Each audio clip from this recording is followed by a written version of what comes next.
కోవూరు ఎమ్మెల్యేపై మహిళల ఆగ్రహం వ్యక్తమైంది. కోవూరు మండలం సాలుచింతల సమీపంలోని రొట్టెలపాక ప్రాంతంలో సబ్స్టేషన్ బిల్డింగ్ నిర్మాణంలో భాగంగా రోడ్డు పక్కన అడ్డంగా ఉన్న ఇళ్లను అధికారులు కూల్చివేయడంతో బాధిత మహిళలు ఎమ్మెల్యే ప్రశాంతి రెడ్డిపై తీవ్రంగా వ్యతిరేకం వ్యక్తం చేశారు. గత కొన్నేళ్లుగా కూలి పనులు చేసుకుంటే ఇక్కడ నివసిస్తున్నామని చెబుతున్నారు. ఏ ఆధారం లేకుండా ఎలాంటి నోటీసులు ఇవ్వకుండా తమకు ప్రత్యామ్నాయం చెప్పకుండా ఇళ్లను కూల్చివేయడం అన్యాయమని ఆరోపించారు. దీంతో స్థానికుల ఆందోళన మరింత పెరిగింది. ప్రభుత్వం వెంటనే స్పందించి తమకు న్యాయం చేయాలని డిమాండ్ చేస్తున్నారు.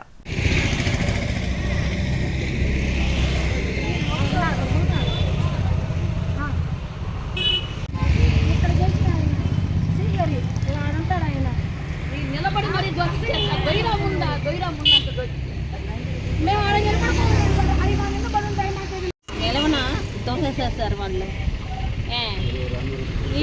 మాకు చంద్రబాబు జగనన్న ప్రభుత్వం ఉన్నప్పుడే మాకు అంతా న్యాయం చేశారు సార్. మాకు ఇల్లు లేకపోతే మాకు ఎక్కడో ఊరు బయట ఊరు స్థలాలు ఇచ్చారు.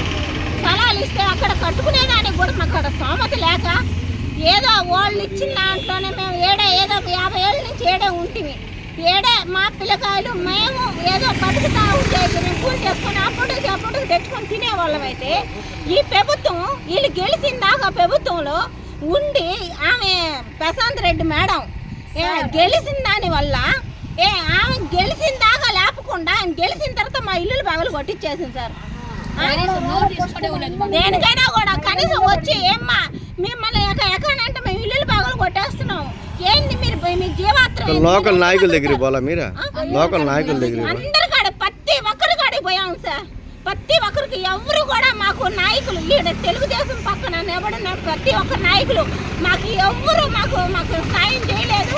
మాకు ఎటువంటి ఇది చేయలేదు సార్. మాకు ఎమ్మెల్యే కాడికి పోతే మీకు ఆడిచ్చలేదా స్థలాలు, ఆడికి వెళ్ళి గుడి చేసుకోండి, మాకు మేము ఇల్లుగా కట్టి మేము అని మాట్లాడుతుంది మేడం.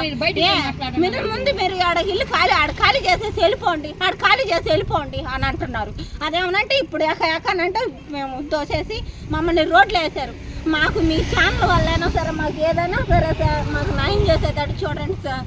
మేము బిడ్డ పాపలను తీసుకొని మేము రోడ్లో గోడౌన్ నల్లాడుతున్నాం. కనీసం ఎవరు మీ ప్రభుత్వం ద్వారా కానీ మీ ఛానల్ ద్వారా కానీ మాకు ఏదో ఒక న్యాయం చేయండి సార్. మేము ఇంతకంటే మేమేం ఏడుకోవాలో కూడా మాకే అర్థం కావడం. మేము రోడ్లో ఉన్నాం సార్. ఉదయాన రాగానే ఆ పిల్లోడు అక్కడ దోపించుకుంటున్నాడు. సరే ఏంది శ్రీకర్ అని అట్టాడు. ముందు దోసేరా తర్వాత సంగతి తర్వాత ఎట్లయినా చేసుకుందాము అని అంతా శ్రీకరి నిట్టి నిలవను ఆడవాళ్ళని కూడా లేకుండా నిట్టి నిలవను దోపించేశాడు. ఈ అమ్మాయి వచ్చి అడిగితే ఈ అమ్మాయిని అసహ్యంగా మాట్లాడతారు.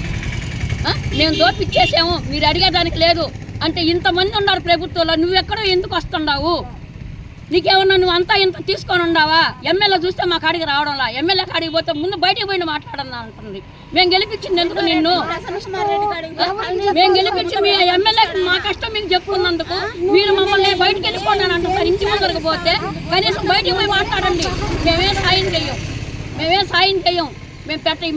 ఇవ్వం. మీకు ఇల్లు వెళ్ళిపోయి కట్టుకోండి.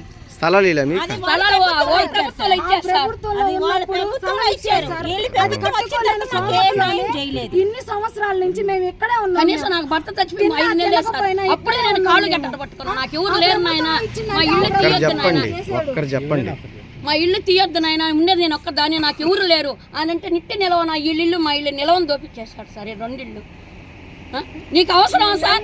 ఇంతమంది ఉన్నారు గెలిచిన వాళ్ళు, నువ్వు ఒక్కడే ఎందుకు వస్తున్నావు ఇక్కడికి? శ్రీకర్ సార్ ఏం చేయడు, ఆటో తోలుకుంటాడు, ఈ ప్రభుత్వం వాళ్ళ కాడ తింటా ఉంటాడు. అది వాళ్ళ కాడ తినేది ఆమె వాళ్ళు వచ్చేది దోషిచ్చేస్తున్నాడు. మీరు అడిగితే ఏం సమాధానం చెప్పారు?